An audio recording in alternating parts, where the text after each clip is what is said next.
오늘 우리에게 주시는 하나님의 말씀은 로마서 7장 1절에서 6절까지의 말씀입니다.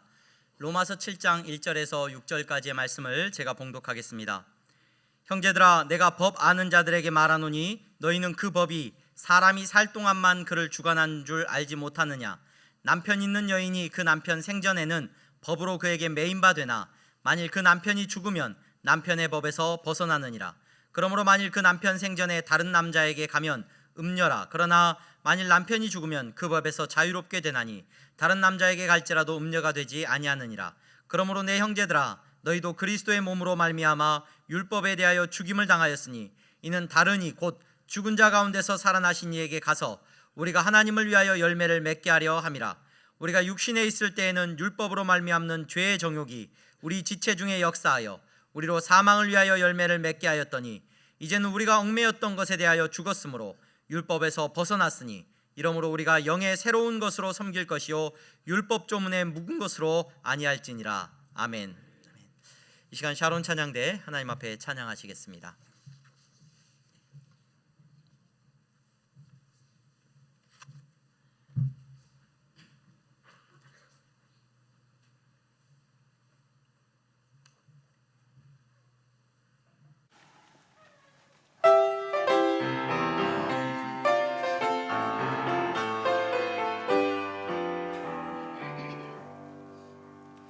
나의 힘이 되신 여호와여, 내가 주님을 사랑합니다.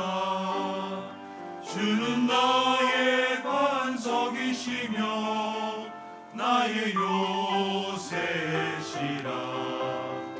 주는 나를 건지시는 나의 주, 나의 하나님, 나의 피할 바위시요 나의 방패시라. 나의 하나님, 나의 하나님, 구원물이시요 나의 삼성이라. 나의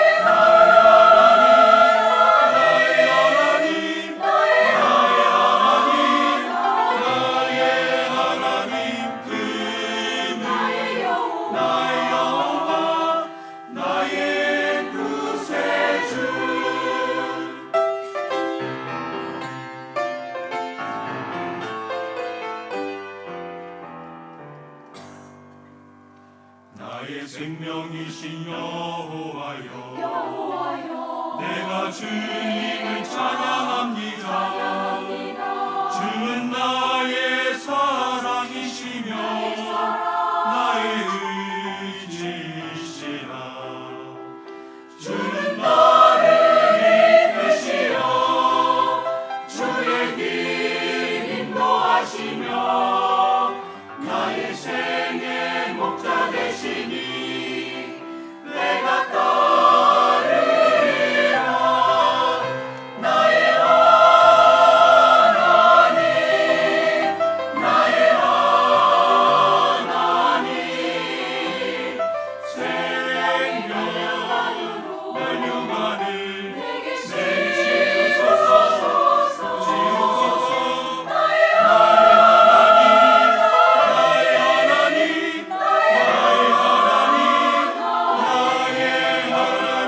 그 나의 여호와, 그는 나의 구세주.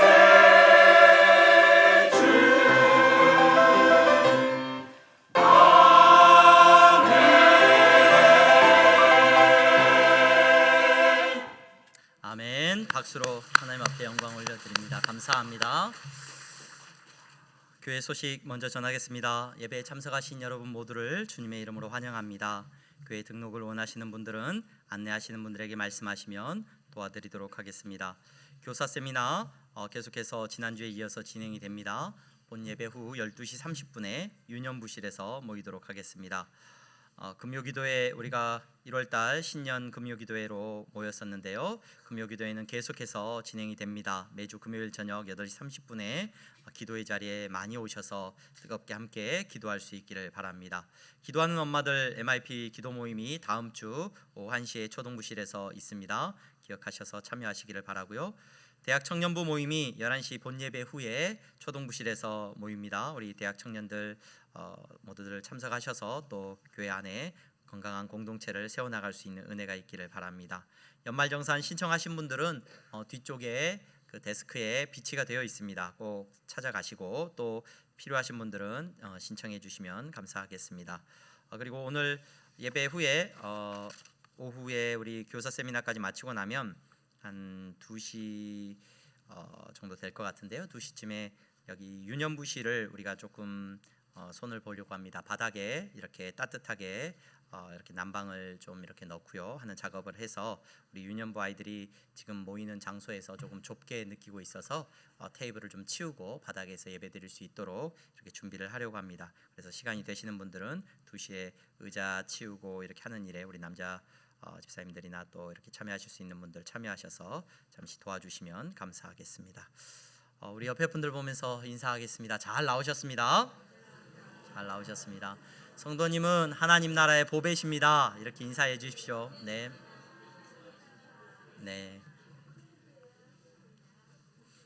오늘 예배에 참석하신 여러분 모두에게 하나님께서 은혜 주시기를 바랍니다. 설교를 준비하면서 설교자가 듣는 사람들에게 관심 있는 주제로 설교를 하느냐 그렇지 못하느냐는 굉장히 중요한 문제인 것 같아요. 관심도 없고 흥미도 없고 의미도 없는 주제에 이렇게 설교를 하는 것만큼 설교자에게 힘든 일은 없는 것 같습니다. 그래서 관심도 없고 흥미도 없고 어떻게 보면은 의미도 없는 메시지를 전해야 되기 때문에 뭐라도 좋아야 되냐면 목소리라도 좋아야 되고, 길면 돼요 안 돼요? 길면 안 되고 참을 수 있을 만큼의 딱 길이어야 되고요. 또 중간중간에 뭐가 들어가야 좋습니까? 재밌는 관심을 끌만한 예화가 들어가야 이거 설교를 버틸만 하죠. 들을만 합니다. 근데 만약 관심이 있다면 내가 정말 듣고 싶은 주제고 관심이 있는 주제라고 한다면 조금 발음이 세도 괜찮을 것 같습니다. 사투리가 나오든 표현이 거칠든 상관이 없습니다. 길든 짧든 아마 상관이 없을 거고 재밌는 예화가 들어가든 안 들어가든 내가 듣고자 하는 그 이야기에 아마 집중해서 여러분 설교를 들을 것 같습니다. 오늘 저는 로마서 7장 말씀을 여러분들에게 함께 묵상하고 나누려고 하는데, 여러분들과 그런 면에 있어서 저는 발성도 좋게 해야 될 것 같고요, 길게 하면 안 될 것 같고, 예화도 좀 잘 골라서 여러분들에게 전달을 해야 될 것 같습니다. 왜냐하면 오늘 예배 자리에 나오신 여러분들 가운데 율법에 대해서, 오늘 바울이 로마서 7장에 들어서면서 율법에 대해서 이야기를 하거든요. 근데 이 율법에 대해서 관심이 있는 분들은 아마 거의 없으실 거예요. 거의 없을 겁니다. 그런데 여러분, 오늘 성령님께서 나하고 관계없는 것 같은 이 율법에 대해서 말하고 있는 이 메시지가 여러분들의 마음 가운데 울림이 일어나게 하고 여러분들의 삶 가운데 예수 그리스도를 만나게 하는 역사를 일으키는 말씀이 되기를 주님의 이름으로 축원합니다. 여러분, 그러한 역사가 성령님께서 여러분들의 삶 가운데 일어나도록 하나님께서 역사하시기를 간절히 소망합니다. 여러분, 바울은 우리가 예수 그리스도를 믿음으로 구원을 얻습니다. 예수님을 믿음으로 하나님 앞에 의롭다함을 얻었습니다 라고 선포합니다. 우리는 죄에 대해서 죽어버렸습니다. 더 이상 이 세상에 속한 사람들이 아니라고 선포를 합니다. 세상이 감당 못할 사람이 아니라, 여러분, 그 표현은 세상이 그 사람에게 아무 의미도 없는 겁니다 라는 표현이라고 말씀을 드렸어요. 세상이 의미가 있지 않습니다 라고 말을 했습니다. 근데 이렇게 선포하고 나는 바울에게 한 가지 중요한 문제가 남아 있습니다. 그건 율법이라는 문제입니다. 유대인들에게, 이스라엘 사람들에게, 하나님의 백성이라고 스스로 생각했던 그 사람들에게 율법은 매우 중요한 삶의 기준입니다. 바울 자신도 무엇을 쫓아서 살았느냐? 이 율법을 쫓아서 살았어요. 이 율법은요, 오늘날 우리가 생각하는 것처럼 뭐 착한 일을 해야지, 좋은 일을 해야지 하는 정도의 그런 가르침이 아닙니다. 이 율법은요, 한 사람이 태어나면 무엇을 먹고 무엇을 마시고 어떻게 옷을 입고 어떻게 의식을 치르고 어떻게 이름을 짓고 어떻게 자라가고 어떻게 어른이 되고 어떻게 결혼을 하고 어떻게 자녀를 낳고 하는 모든 삶을 규정하는 법이었습니다. 이 법을 지키면 살고 이 법을 지키지 못하면 그 사회 안에서 버림을 받고 심지어 죽임을 당하기까지도 했습니다. 사실 유대인들에게 이렇게 율법이 중요해진 것은 어떤 사건이 있죠. 과거에 하나님께서 이스라엘 백성들을 택하셨을 때 그 백성을 가나안 땅으로 들이셔요. 그리고 그 가나안 땅에서 그들이 하나님과 교제함을 누리게 하셨습니다. 그 교제함의 장소가 어디였냐면 성전이었어요. 성전이 세워지기 전에는 성막을 통하여서 그들이 하나님 앞에 나아갔습니다. 문제가 있으면 하나님 앞에 나가요. 성전에 나가요. 솔로몬이 성전을 지은 이후로는 그 성전이 그들이 하나님과 교제하는 장소였어요. 기도할 일이 있으면 성전에 갑니다. 죄 지은 일이 있으면 성전에 갑니다. 1년에 몇 차례씩 성전에 가서 하나님 앞에 제사를 지내고 제물을 바치고 하나님 앞에 예배합니다. 항상 성전에는 제사장이 있었고 제물을 바칠 수 있는 모든 것들이 준비되어 있어요. 그 성전을 통해서 하나님과 교제하는 하나님 나라의 백성임을 그들이 알았어요. 그러다가 여러분, 이스라엘이 둘로 나눠지죠. 둘로 나눠져 버려요. 10개의 지파가 정말로 다윗의 이 가문과 우리는 결별하겠다 해가지고 떨어져 나갑니다. 근데 이 떨어져 나간 이 10개의 지파가 가지는 심각한 문제가 하나 있는데 그건 뭐냐면 성전이 그들에게 없다는 거예요. 그래서 나라가 나뉘어졌음에도 불구하고 명절이 되면 사람들이 어디로 몰려가냐면 이전 나라에 있었던 예루살렘 성전으로 가서 막 예배를 드리는 거예요. 그걸 이 10개를 다스리는 10개 지파를 다스리는 왕들이 못 견디하죠. 그래서 안 되겠다, 너네 이제 법으로 정한다. 거기 예루살렘 성전에 가지마. 이 사마리아에 그리심산에 내가 성전을 세우고 이곳에서 하나님 앞에 예배 드릴 수 있게 할 테니까 이곳에서 예배 드려. 이제 예루살렘 더 이상 가지마. 그것이 그들에게 너무 중요한 문제였기 때문에 법으로 나중에 그걸 정하고 이제 나누어지죠. 그것이 하나님 보시기에 나중에 보면은 악하였다라고 말을 합니다. 그렇게 성전을 중심으로 그들의 신앙이 유지되어 왔어요. 그러다가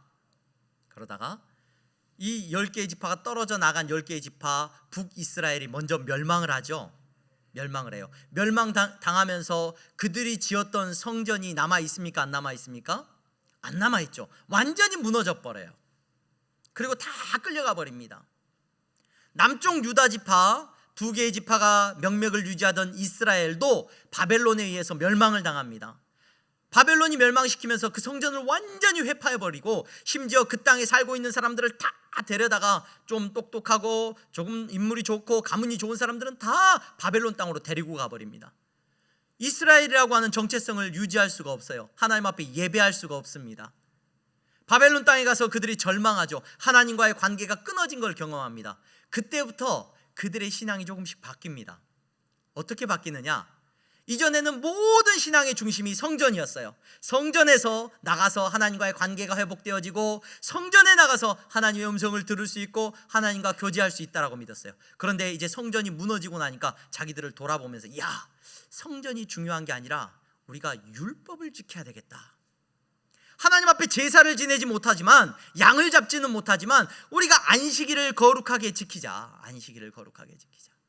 하나님 앞에 구제의 예물을 드리자. 유월절을 거룩하게 지키고 우리가 하나님께서 주신 율법을 잘 지키자. 할례를 하고 하나님 앞에 우리의 거룩함을 지키자. 이것이 그들이 하나님과 교제할 수 있는 방법이라고 믿었어요.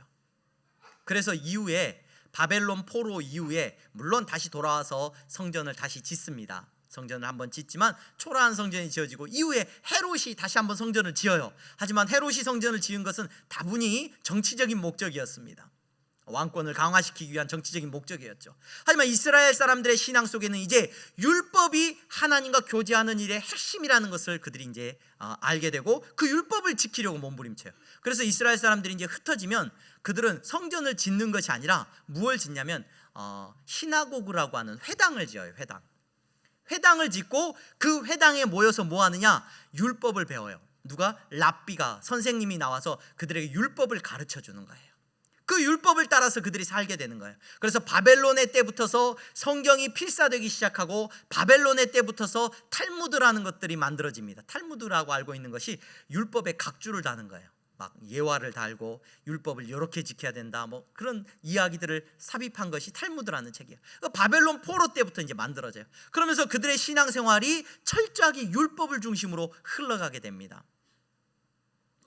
다시 돌아와서 그들이 이스라엘 땅에 정착해 살아가면서 다시금 나라를 세우고 바라보면서 그래서 누가 중요해지냐면 그 율법을 중심으로 살아가는 사람들에게 굉장히 존경받는 사람들이 등장을 하죠. 그게 바로 바리새인들이에요.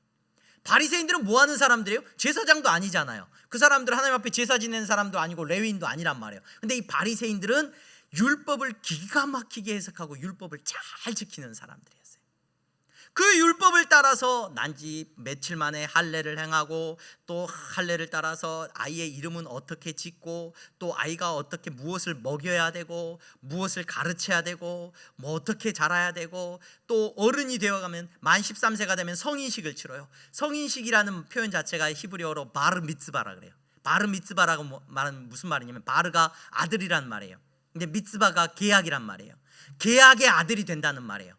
이전에는 어른이 되기 전에는 부모님의 계약에 같이 기대서 살았다면 이제 어른이 되면 하나님과 나와의 계약이 성립이 되는 거예요. 바르 미츠바가 미츠바 예식을 통해서 어른이 되는 거예요. 어른이 되면 무엇을 공부해야 되고 어떤 직업을 얻어야 되고 어떻게 결혼해야 되고 몇 살쯤에 결혼을 해야 되고 자녀는 몇 명을 낳아야 되고 이게 전부 율법이 가르쳐주는 대로 그들의 삶을 살아가는 거예요. 바울도 그렇게 살았습니다. 바울도.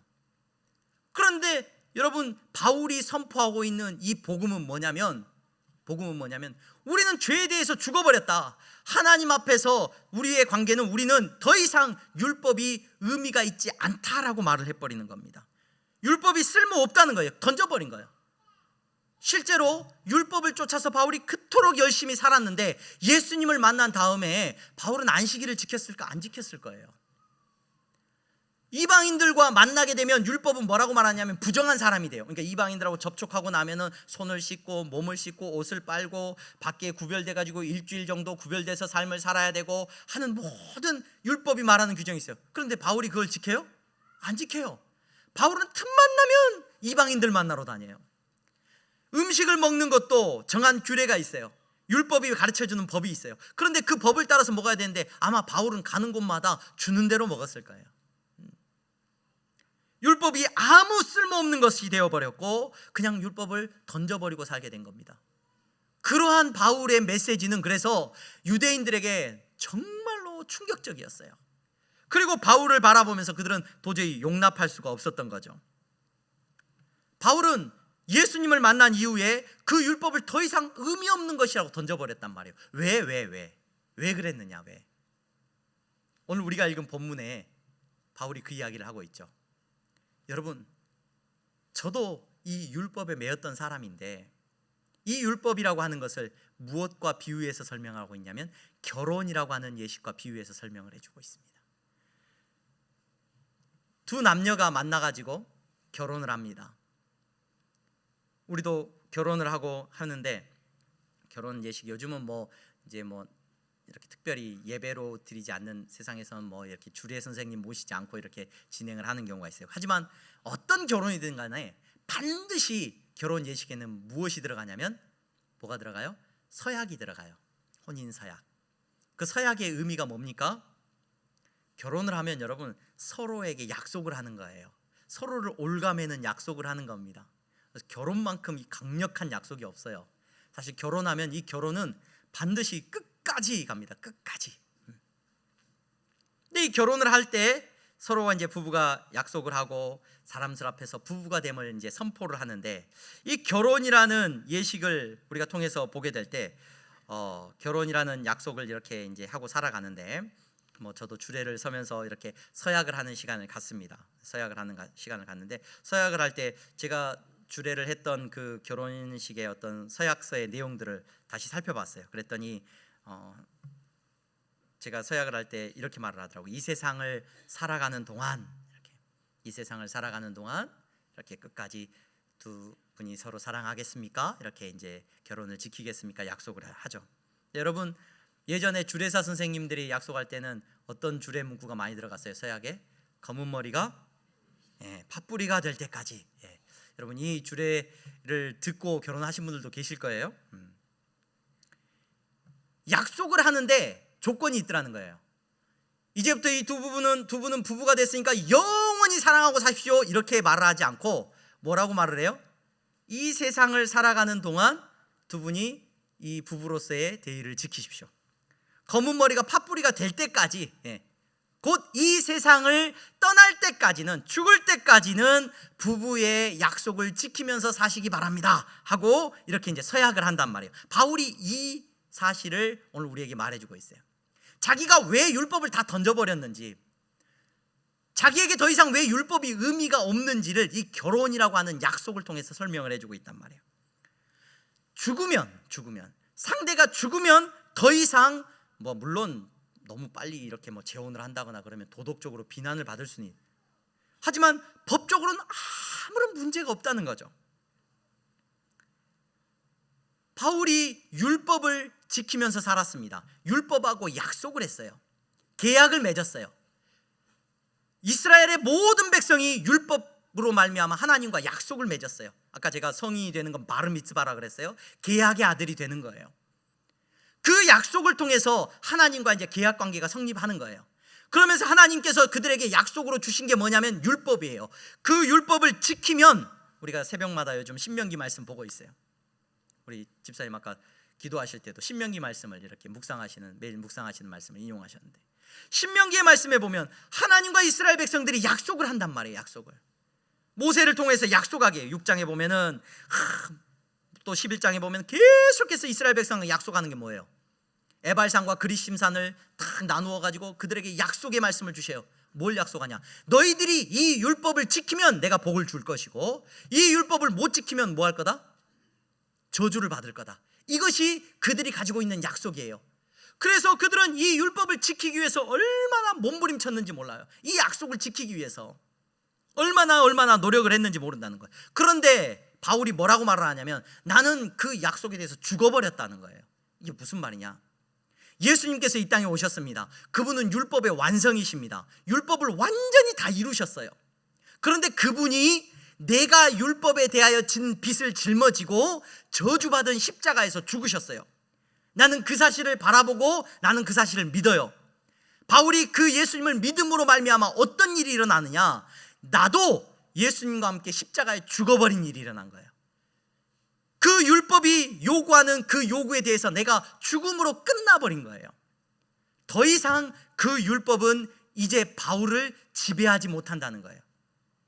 바울은 예수님을 만나고, 야, 율법을 지키면 복받고 안 지키면 저주받아. 그러니까 바울이 예수 믿는 사람 죽이러 다니면서도 어떤 마음이 있는 거예요? 내가 예수 믿는 사람을 잡아 죽이면, 율법을 잘 지키면, 이방인들을 멀리하고 이방인들을 죽이면 나는 복을 받을 거야. 이 마음이 있었을 거예요. 분명히. 그 복에 따라서 하나님께서 이스라엘 복 주시고 이스라엘 다시 일으켜 주실 거야. 이런 사명감도 있었을 거예요. 내가 가난한 사람에게 구제를 하면 하나님이 나를 복 주실 거야. 내가 구제하지 않으면 내가 더 궁핍해질지 몰라. 내가 어려워질지 몰라. 이것이 바울이 율법에 붙들려서 살았던 삶이었다는 거예요. 그런데 예수님을 만나고 나니까 그 율법에 대해서 나는 완전히 죽어버린 사람이 됐어요. 율법이 더 이상 바울을 지배하지 못한단 말이에요. 그래서 바울은 이제 완전히 자유함을 누리게 됩니다. 율법에 대해서 죽어버린 사람이 되었다는 거예요. 결혼관계에서 한 사람이 죽어버린 것처럼 내가 죽었기 때문에 더 이상 그 법이 나를 지배하지 못한다라고 바울이 말하고 있는 겁니다. 여러분, 오늘 이 자리에 나오신 여러분, 바울이 고백했던 이 고백이 우리에게도 동일한 줄로 믿습니다. 신앙생활하면서 내가 착한 일을 하면 하나님이 복을 주시고 내가 나쁜 짓을 했으니까 하나님이 나를 벌 주시는구나. 그럴 수도 있습니다. 하나님께서 여러분들과 교제하기를 원하실 때 그럴 때도 있어요. 하나님께서 여러분들을 만나기를 원하고 깊은 교제를 나누기를 원할 때 때로는 고난이라는 방법을 통해서 여러분들과 가까이 하기를 원하시기도 합니다. 하지만 여러분들이 놓치지 마셔야 되는 것은 우리가 예수님을 만나고 난 이후에 우리는 예수 그리스도라는 복을 우리의 삶 가운데 이미 받은 성도인 줄로 믿으시기를 바랍니다. 예수님으로 말미암아 여러분 예수 믿는 사람은 복 받은 사람이에요. 이 복은 내가 실수하고 잘못한다고 사라지는 복입니까? 아닙니다. 그렇지 않습니다. 절대로 빼앗길 수 없는 하나님께서 우리에게 주신 놀라운 축복인 줄로 믿습니다. 그래서 교회에 나오는 우리가 예수님을 믿는다라고 고백하는 우리가 복 받은 사람이라고 날마다 말하는 거예요. 조금 부족하고 조금 모자라고 이거 전부 다 여러분 그리스도 안에서 우리는 다 여러분 이해할 수 있고 어떤 것도 우리의 삶을 여러분 저주받은 인생으로 만들 수 없다는 것을 우리는 날마다 압니다. 바울은 이 사실을 알았어요. 이 사실을 그들에게 말해주는 겁니다. 율법이 의미가 있는 것이 아니라 율법은 더 이상 우리를 다스리지 못한다라고 말을 하고 있는 겁니다. 그러면서 바울이 율법을 붙들고 있는 사람들에게 설명을 하죠. 오늘 제가 설교하는 내용은 7장의 1절부터 6절까지의 내용만이 아니라 7장 전체의 내용을 여러분들에게 메시지를 전하고 있습니다. 여러분, 바울은 이제 이후에 7절에 들어가면 그러면 율법이 나쁜 거냐? 율법에 대하여 죽었다라고 말하는데 하나님께서 가르쳐 주신 그 계약 관계에 있는 그 율법, 그들에게 지키기를 요구했던 그 율법이 나쁜 거냐? 그게 아니라, 율법이 나쁜 게 아니라 우리가 그 율법 앞에 설 때마다 우리의 죄가 드러나더라는 거예요. 죄가 드러나니까 내가 그 율법 앞에 설 때마다 내 삶이 어떠하느냐? 여러분, 계속 뭐가 비춰져요? 내 죄만 드러나더라는 거예요. 내 죄만. 여러분, 옷가게에 가서 옷을 이렇게 입어보시는 분들이 계셔요. 근데 저는 옷가게에 가서 옷을, 남자분들이 대부분 그럴 거예요. 옷가게에 가서 옷을 이렇게 입어보고 막 이렇게 막 자유롭게 막 이렇게 시간을 보내는 분들 별로 없을 거예요. 그래서 옷가게에 가서 옷 입어보는 게 굉장히 불편하더라고요. 옷가게에서 옷을 입어보면 너무 리얼하게 제가 보여요. 이렇게 얼굴부터가 야, 내가 저렇게 못생겼나 싶고, 야, 저렇게 생긴 사람이었나 생각이 들어요. 네. 여러분, 율법은 마치 저와 여러분들의 모습을 적나라하게 드러냅니다. 그래서 그 율법이 잘못된 게 아니라 그 율법이 우리의 죄를 깨닫게 하는 그 역할을 하고 있다는 거예요. 그래서 바울은 그 율법을 귀하게 여깁니다. 어떤 의미에서 그 율법 때문에 우리는 우리의 비참함을 알았고 우리의 죄를 알았고 그 율법 때문에 예수님 앞에 나아갈 수 있는 은혜를 입은 사람들이 되었기 때문에 율법이 죄다, 율법이 잘못됐다라고 말하지 않습니다. 그러나 그 율법은 절대로 우리에게 평안함을 주지 못하죠. 그 율법에 매여 있을 때 우리는 날마다 죄에 끌려가는 삶입니다. 이후에 7장 이후의 말씀에 보면은 어떻게 되어 있냐면 죄가 기회를 타서 계명으로 말미암아 나를 속이고 그것으로 나를 죽였다. 마치 죄가 나 안에 쏙 들어와 가지고 죄가 나를 지배해 가지고 영화 같은 데 보면 막 악마가 나한테 들어와 가지고 나는 원하지 않는데 막 악마가 죄 짓게 하고 막 그런 것처럼 오늘 본문이 기록되어 있는데, 여러분, 이 본문은 그런 의미가 아니라 우리의 죄된 본성과 우리가 죄 짓는 그 죄가 날마다 우리를 끌고 간다는 말이에요. 그래서 이 표현을 묵상을 하면서 우리 주변에서 그런 이야기들을 매스컴을 통해서 하는 분들이 계세요. 약주하시는 분들이 술을 마신다 그래. 술을 마신다. 내가 술을 마시는 게 아니라 뭐가 뭐를 마신다고요? 술이 딱 들어와가지고 술이 막 나를 끌고 가지고 술을 마시게 한다는 거예요? 그게 아니죠. 내가 마시는 거죠. 근데 그 술 취함이 계속해서 술을 끌어들이는 것처럼 죄 지은 인생은 날마다 죄에 끌려서 살아갈 수밖에 없더라는 거예요. 여러분, 바울은 그래서 그 상태를 오늘 뭐라고 말을 하냐면, 나는 율법을 지키고 하나님 앞에 의로워지기를 원했는데, 그렇게 의로워지기를 원했고 그렇게 하나님 앞에서 율법을 지키면서 살기를 원했는데, 나는 아무리 살펴봐도 내가 원하는 것은 행하지 않고 도리어 미워하는 것을 행하더라. 내가 한 법이 있는 것을 깨달았는데 선을 행하기를 나는 원하지만 악이 나하고 함께 있더라. 24절에 오라, 나는 곤고한 사람이로다. 이 사망의 몸에서 누가 나를 건져내랴? 이 죄의 우렁텅이에서 누가 나를 건져내 줄 수 있겠느냐? 도저히 벗어날 수가 없더라는 거예요. 도저히 이 비참함에서, 여기서 곤고하다라는 말은 비참하다는 말이에요. 자기 자신을 돌아보니까 율법을 따라서 하나님과 계약을 맺고 살아갔던 그 자신의 모습을 생각을 해보니까 여러분, 바울은 예수님 만나기 전에도 하나님을 위해서 살기를 원했던 사람이에요. 그렇죠? 율법을 지킴으로 하나님 앞에 의로워지기를 원했던 사람이에요. 그 법을 지킴으로 하나님 앞에서 의롭다함을 얻기를 몸부림치며 살았는데 아무리 예를 써도 24절에 나오는 것처럼 오라 나는 공고한 사람이로다, 나는 비참한 사람이다 라고 고백하게 되었다는 것을 우리는 알게 됩니다. 오늘 여러분, 저와 여러분들과 이 바울의 고백은 조금은 거리가 있는 것 같고, 그냥 바울이 그렇게 했구나, 바울은 그렇게 율법을 지키려고 하나님 앞에서 의로워지려고 하다가 이렇게 비참한 그런 자기의 모습을 봤구나, 이 정도로 우리가 생각하고 넘어갈 수도 있을지 모르겠습니다. 우리는 처음부터 예수님 믿고 그냥 내 종교 생활의 시작은 교회였고, 교회 나와서 그냥 예수님 믿고 나는 구원받았다라고 고백하니까 무슨 문제가 있나, 이 과정이 없는 것 같아요. 여러분, 복음이 우리나라에 처음 들어왔을 때 우리나라의 많은 분들이 어떤 문화권 속에 살고 있었냐면 유교라고 하는 문화권에 살았습니다. 그렇죠? 유교가 우리 사회를 이렇게 딱 잡고 있던 기준이었습니다. 양반이 있었고 이렇게 쌍놈이 있었습니다. 그 사이에 벽을 넘을 수가 없었죠. 남자와 여자가 유별했습니다. 그렇죠? 장유유서라고도 말을 했습니다. 어른은 마땅히 존경받아야 했습니다. 어른은 뭐 잘못하든 잘하든 어른으로서의 마땅한 대우를 받아야 했습니다. 복음이 들어왔습니다. 복음이 들어오고 나니까 예수님을 만났어요. 사람들이 예수님을 만나고 나서 양반이 예수님을 만났습니다. 그리고 뭐라고 말을 합니까? 오라 공고한 자로다, 내가 얼마나 비참한 사람이었는가 깨닫게 됩니다. 그 유교에 대해서 제가 학교 다니면서 공부할 때 유교가 바라는 것은 조화로운 세상이고, 유교는 마땅히 모든 사람들에게 주어진 책무가 있고 그 역할을 감당하는 것이 본분이다, 그게 도다, 이렇게 이제 말을 하는 가르침이에요. 그렇게 해서 뭔가 평화를 얻을 수 있고 뭔가 의를 얻을 수 있다라고 생각을 했는데, 여러분, 예수님을 만난 양반들이 어느 날 종을 모시고 다닙니다.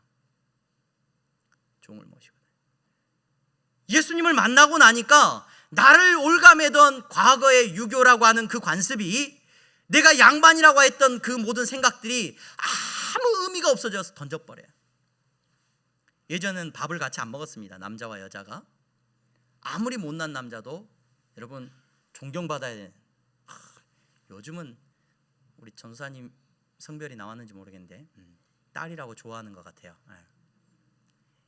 예전에 아들이냐 딸이냐 문제 가지고 여러분, 우리 권사님들 자녀가 몇 명이세요? 아들 하나에 딸 몇 명입니다. 그럼 보통 아들이 막내죠. 딸 5에 아들 막내, 딱 이렇게 계속 딸 낳다가 기어코 아들을 낳으리라.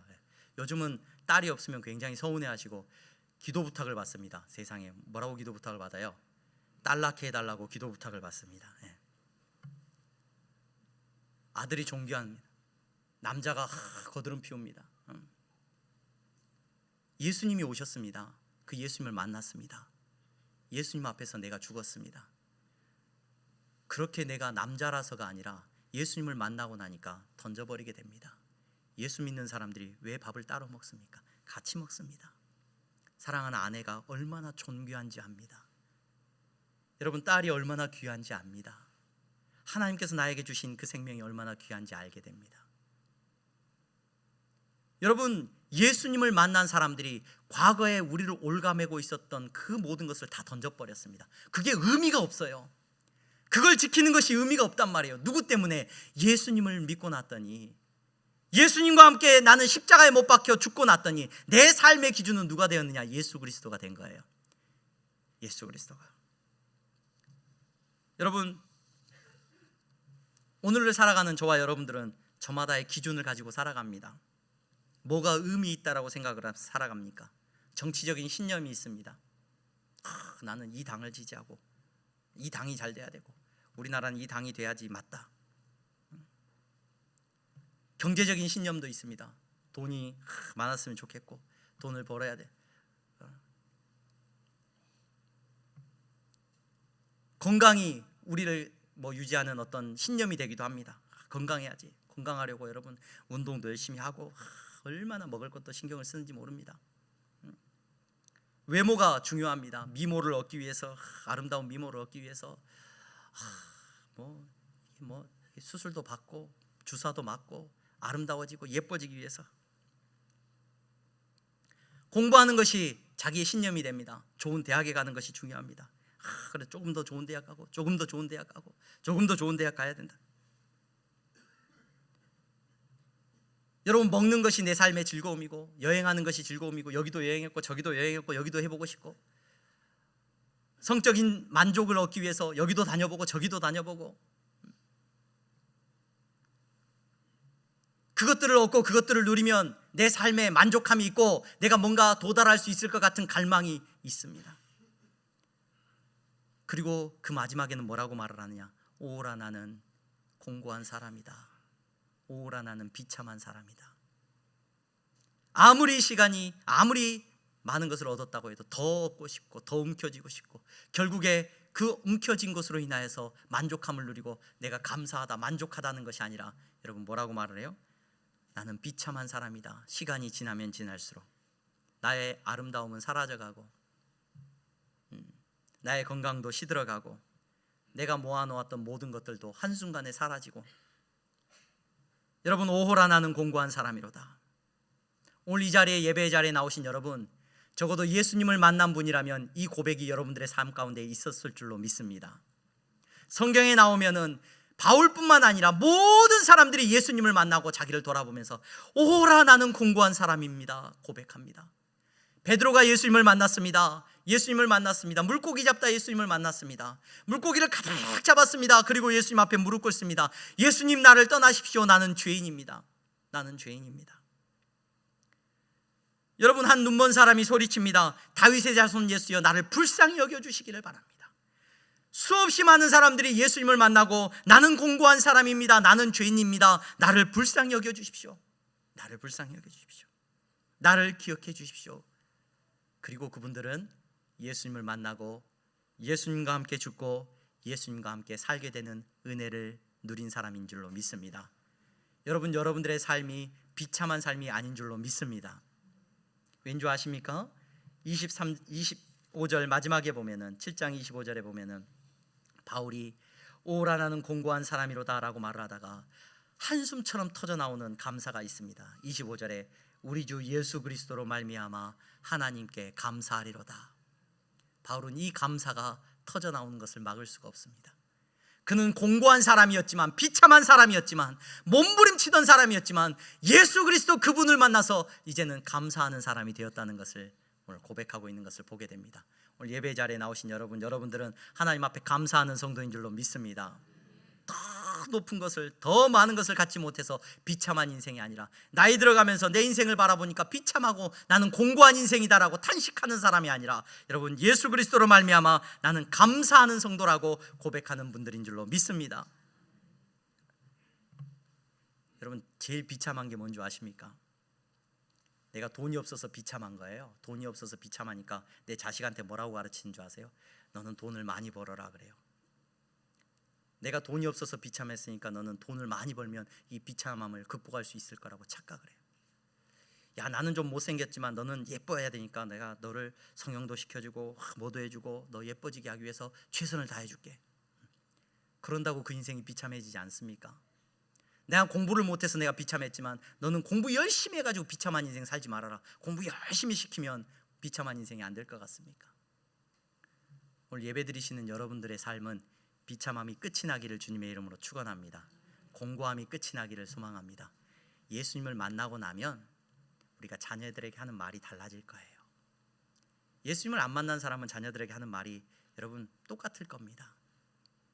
예수님을 만나고 나면 내가 예수님 만나고 내 인생의 공고함이 끝이 난 것처럼 우리의 자녀도 예수님을 만나면 그 공고함이 끝이 나는 줄로 믿으시기를 바랍니다. 하나님께서 주신 재능 안에서 우리의 자녀들이 마음껏 살아갈 겁니다. 여러분, 비참하게 사는 자녀 만들지 마시기 바랍니다. 여러분들의 삶에 여러분 그리스도의 감사가 우리의 자녀들에게도 흘러갈 수 있는 은혜가 있기를 주님의 이름으로 축원합니다. 그게 성도입니다. 그게 그리스도인입니다. 시간이 지나면 지날수록 내 인생이 점점 초라해지고 돈을 움켜쥐고 있으면 안 초라해져요? 아니에요, 여러분. 건강하면 안 초라해요? 그렇지 않습니다. 많이 배우면 안 초라합니까? 그렇지 않습니다. 예수 그리스도를 붙들고 계시는 여러분들이 여러분 감사가 나오는 줄로 믿으시기를 바랍니다. 시간이 지날수록 예수 그리스도로 말미암아 여러분들의 삶을 바라보면서 아무도 야, 저 사람은 정말로 비참한 인생이구나 라고 말하지 않기를 소망합니다. 여러분들을 바라볼 때 여러분 예수 믿는 사람의 인생이 저러한 인생이구나, 존귀한 인생이구나, 저 사람의 입술을 통해서 감사가 넘쳐나는구나, 여러분 놀라운 은혜를 누리는 우리 향동교회 성도님들 다 되시기를 주님의 이름으로 축원합니다. 바울에게 율법은 더 이상 의미가 없었죠. 여러분들에게 여러분 이 세상의 자랑은, 이 세상의 무언가는 의미 있는 것이 아니라 예수 그리스도 그분만이 우리에게 가장 귀한 의미가 됨을 깨닫는 우리 향동교회 성도님들이 다 되시기를 바랍니다. 기도하겠습니다. 거룩하신 하나님 감사합니다. 우리의 삶 가운데 찾아와 주셔서 내 삶을 지배하고 있던 율법이 끝이 나고 내 삶을 점령하고 있던 모든 악한 것들이 물러가고 오직 예수 그리스도로 말미암아 새 생명을 누리게 하시니 감사합니다. 오늘 예배하는 사랑하는 성도들의 삶 가운데 하나님 공고함이 물러가기를 원합니다. 예수님 앞에 무릎 꿇을 때 내가 예수님과 함께 죽고 예수님과 함께 다시 살았노라고 고백할 수 있는 고백이 있게 하여 주시옵소서. 예수 그리스도의 이름으로 기도하옵나이다. 아멘.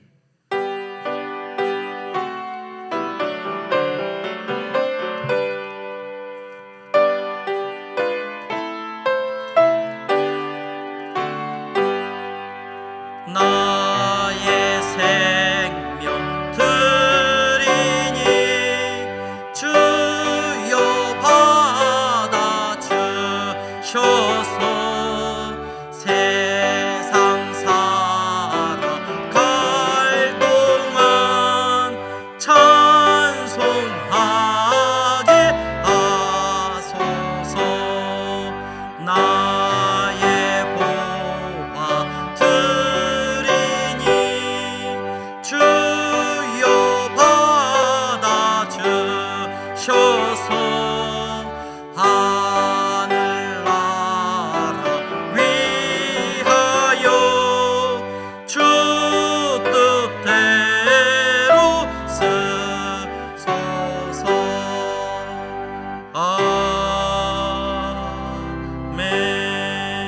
아멘. 기도하겠습니다. 거룩하신 하나님 감사합니다. 사랑하는 성도들 이 시간 하나님 앞에 감사함으로 예배드리게 하시니 감사합니다.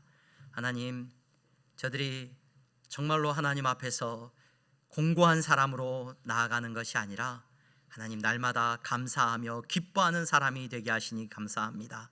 저들이 정직한 11조와 감사의 예물을 드리며 하나님 앞에 감사하게 하시니 하나님 저들의 감사를 축복하여 주셔서 저들의 삶을 형통케 하시고 저들이 가는 곳마다 막혀있던 것들이 열려지게 하시고 저들이 하는 일마다 하나님께서 기름 부어주시는 은혜가 있게 하여 주시옵소서.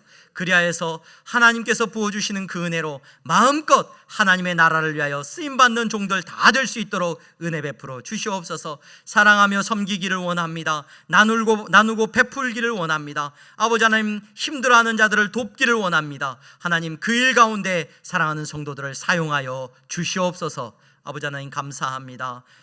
선교의 예물을 드리고 장학 헌금을 드립니다. 땅끝까지 복음이 전해지기를 원하는 마음으로 드리는 예물이오니 주님께서 사용하여 주시고 저들의 손이 메마르지 않게 하여 주시기를 원합니다. 건축 헌금을 드립니다. 보이지 않는 곳에서 아버지 하나님 섬기고 헌신하는 성도들의 삶을 통하여서 교회가 아름답게 하나님의 나라가 복되게 세워지게 하여 주시옵소서. 주님 앞에 드리고 싶으나 드릴 것이 없어 가난한 마음으로 나온 성도들이 있습니다. 경제적인 어려움 때문에 근심 때문에 염려하고 있는 성도들이 있습니다. 하나님 더 큰 위로와 축복을 허락하여 주시옵소서.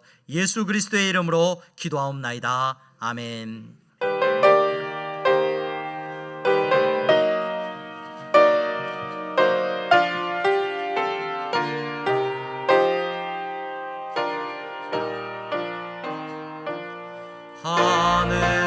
하늘에 계신 아버지 이름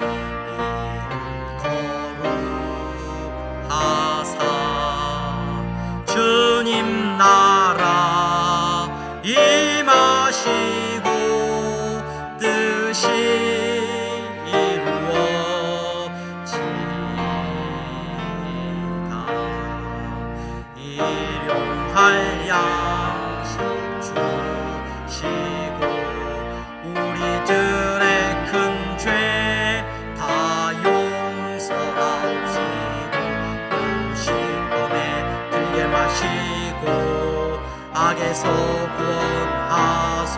하옵소서. 대개 주의 나라 주의 권세 주의 영광 영원히